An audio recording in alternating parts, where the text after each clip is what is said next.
Perdón, y nos va a aportar más datos sobre esta problemática tan compleja y tan urgente. ¿Qué tal? Buenos días.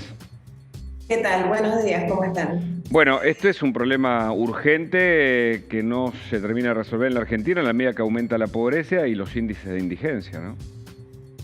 Totalmente. Esto tomó relevancia en la pandemia, cuando todas las mujeres que estaban a cargo de los hogares se venían arreglando, o sea, como está naturalizado el tema del cuidado, era el cuidado de la mujer. Entonces, tenías que hacerte cargo sí o sí. Bueno, ¿qué esperabas?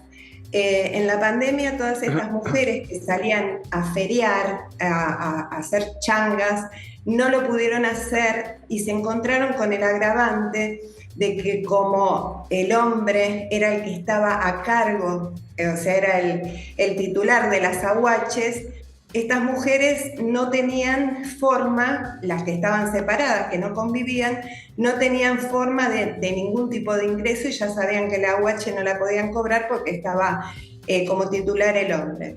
Entonces se empezó a visibilizar el tema. Nosotros desde Red Viva con el doctor Joaquín Ceballos habíamos presentado un amparo porque tampoco podían cobrar el IFE. Todos estos datos que hoy, por suerte, se pusieron en relevancia, era lo que venían padeciendo todo el colectivo de madres que están en hogares monomarentales, ¿no? Así que bueno, por lo menos ahora tenemos datos precisos, y esto va a servir también para el momento de que cuando no cumplen con la cuota alimentaria.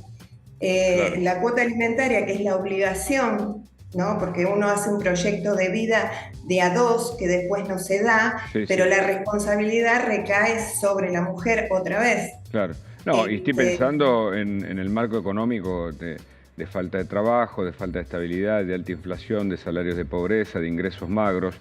Y me quedo con el dato de los 3 millones de chicos en riesgo. ¿Este es un dato global para entender la problemática de lo grave que es? sí, sí. Y ese dato lo da UNICEF cuando dice que hay niños que tienen una sola comida al día, ¿no? Claro. Que saltean comidas. Es un dato muy preocupante, y aparte la precarización, porque la mayoría de las mujeres que estaban en esta situación no habían podido terminar un estudio, se habían quedado en la casa para la crianza de los hijos, y al separarse, o muchas veces en casos de violencia, no tenían una red de contención, ni mucho menos los medios económicos como para poder cubrir las necesidades de los hijos, ¿no? Ujú, ujú. Sara, buen día. Por un lado quería Buen consultarle día. por qué se da esta situación de que los hombres son los que cobran la asignación universal por hijo,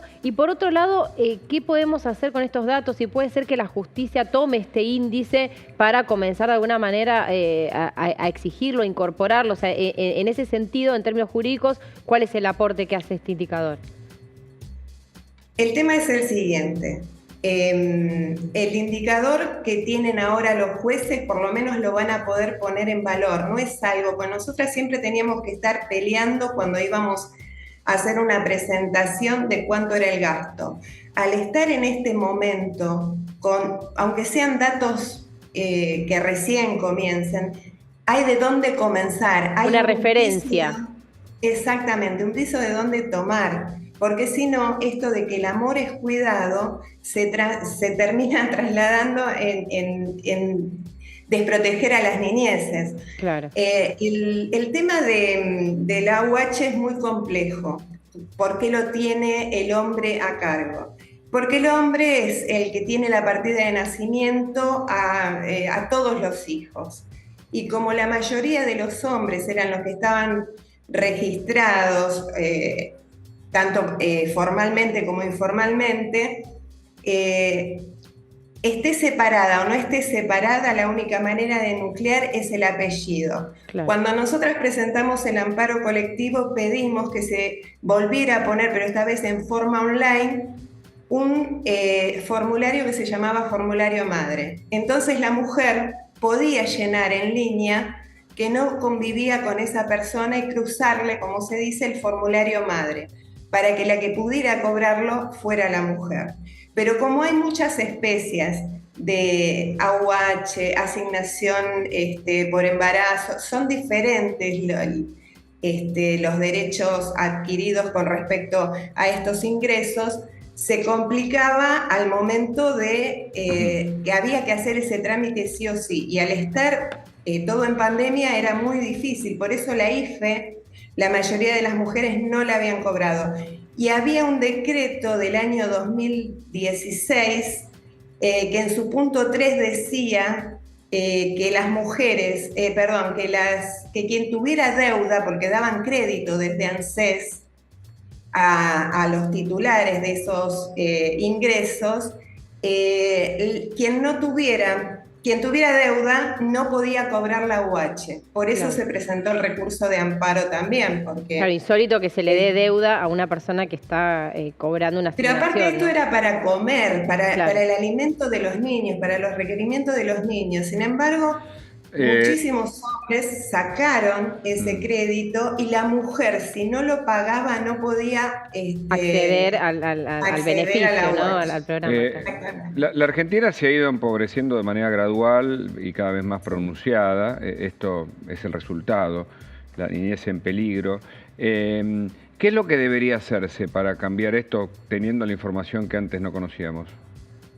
Lo que nosotros propusimos también en su momento es que la mujer pueda presentar en ANSES, llenar un formulario, así como es el formulario madre, pero decir que están separados, porque tenemos que pensar también en estas mujeres empobrecidas y además si sufren violencia y además si están en un proceso judicial por una denuncia.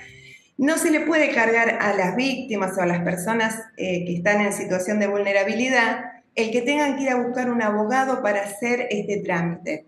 Nosotros creíamos conveniente que así como se hizo el decreto 593, se pudiera hacer también un decreto para que las mujeres completaran ese formulario, de ahí pasara directamente a AFIP, y que AFIP fuera, como fue, que trababa las AUH para que no los cobraran los deudores, que fuera al revés, que AFIP se ocupara de poder cobrarles a estos deudores alimentarios, porque no se puede seguir cargando a estas mujeres con el costo de poner un abogado particular, que además por alimentos los abogados, como están engorrosos, porque en Argentina se puede meter presa a una persona pero no cobrar alimentos, entonces como es tan engorroso, nadie los quiere tomar tampoco. Además tienen un costo emocional fenomenal esos casos, así que...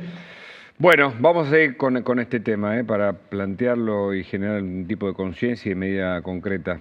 Muchas gracias por el contacto. No, muchas gracias a ustedes por visibilizarlo. Bueno.